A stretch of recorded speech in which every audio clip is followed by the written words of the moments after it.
cabeludo, fala cabeluda! Estamos aqui de novo, meu amigo, para falar um pouco agora sobre a homeostase da calcemia.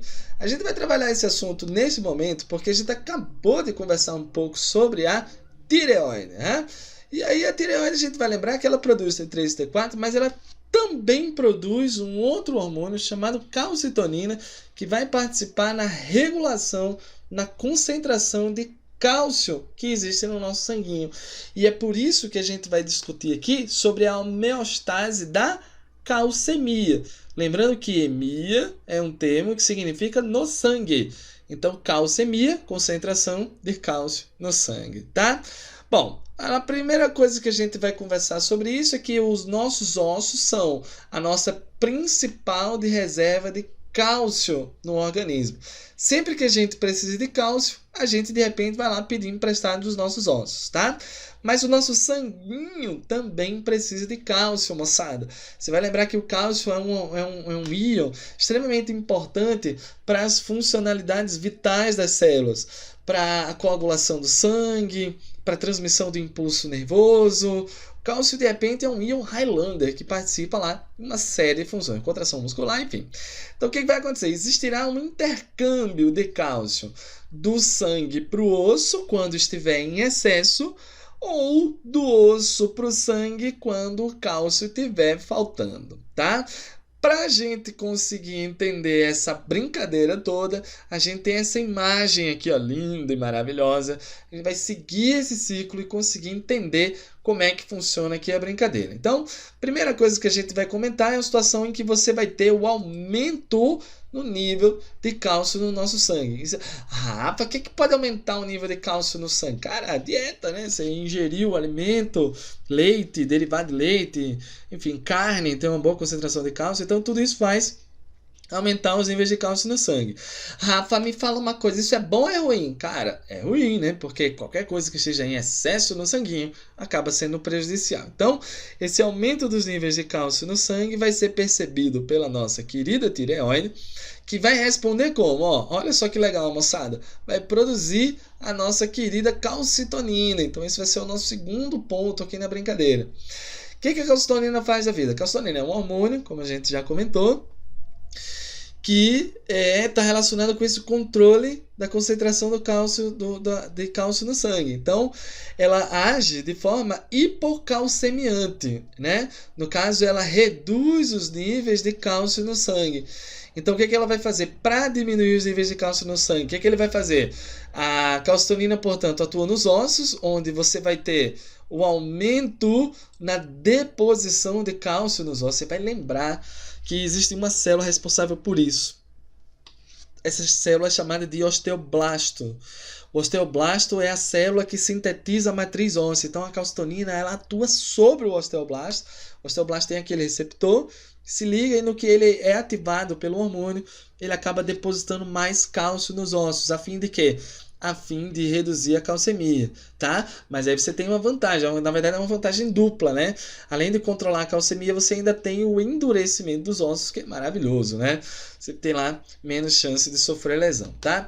Segundo lugar, ela vai atuar no nosso sistema digestivo, lá no intestino, né? Você diminui a absorção de cálcio, porque o objetivo é reduzir a concentração de cálcio no sangue, tá? Além disso, você tem lá nos rins que você diminui a absorção de cálcio, no caso você aumenta a excreção de cálcio junto da urina.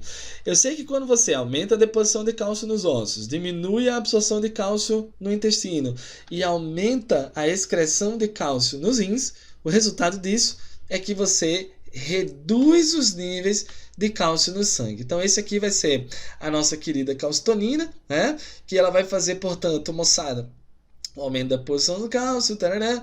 Então, você vai ter o depósito de cálcio nos ossos graças à nossa querida calcitonina, tá? Bom, resultado disso, você diminui os níveis de cálcio no sangue. No que os níveis de cálcio no sangue começam a cair demais, e esse nível pode cair muito com uma dieta restritiva, por exemplo, não tem acesso a derivados do leite, por exemplo, carne vermelha, resultado disso, começa a cair demais a concentração. Isso também não é legal. Então, a diminuição dos níveis de cálcio no sangue vão acabar estimulando uma segunda glândula que a gente não tinha comentado sobre ela agora.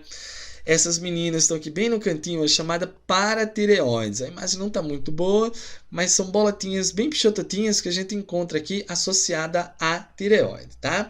O que as paratireoides vão fazer? Poxa, ela tem que reverter esse quadro, né? Da queda na concentração de cálcio no sangue. Então, tu vai ter, portanto, as paratireoides produzindo um hormônio conhecido como paratormônio. Opa, Rafa, paratormônio eu não conhecia não. Então, paratormônio é um hormônio antagônico à calcitonina. Ai, Rafa, o que é antagônico? Faz o contrário, cara. Ele faz o contrário. O que ele vai fazer, portanto? O paratormônio, moçada, é um hormônio que vai atuar, por exemplo, aqui ó, nos nossos ossos também, só que ao invés de ele estimular o depósito de cálcio no osso, ele estimula a saída de cálcio no osso. Aí era muito legal que você lembrasse aqui de uma outra célula chamada osteoclastos. São as células que fazem a desmineralização óssea. Os osteoclastos, portanto, são sensíveis ao paratormônio, vão aumentar a sua atividade de degradação óssea. Mas lá no intestino você também tem, moçada, o aumento da absorção de cálcio, né? Uma tentativa desesperada de repor o cálcio lá para o sangue. E por último você tem a diminuição lá da eliminação de cálcio pelo rim. O rim que antes estava eliminando cálcio loucamente, agora reduz essa eliminação.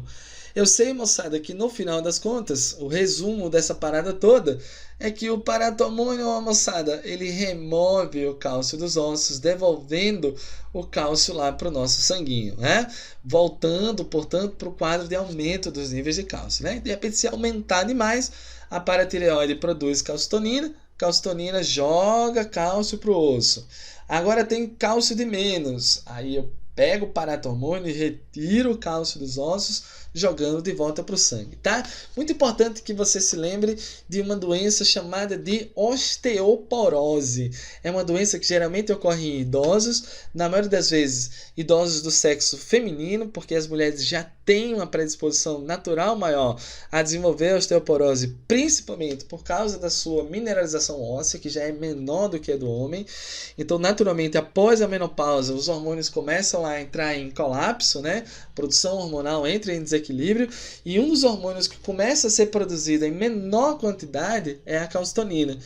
Então, quando você diminui, moçada, a produção de calcitonina, você não tem mais esse depósito eficiente de cálcio nos ossos. Resultado disso, os ossos se tornam frágeis e isso aumenta aqueles espaços que existem, que a gente chama de epífises, né? Nas epífises são chamados, esses espaços são chamados trabéculas. Então essas trabéculas aumentam, formando poros no osso, e o osso fica muito predisposto a sofrer lesão. Então você tem a osteoporose, uma doença lá provocada pela queda natural dos níveis de calcitonina na circulação, principalmente lá de pessoas idosas. Valeu, moçada? Se liga nesse tema, ó, regulação da calcemia, maravilhoso aí para as provas de vestibulares.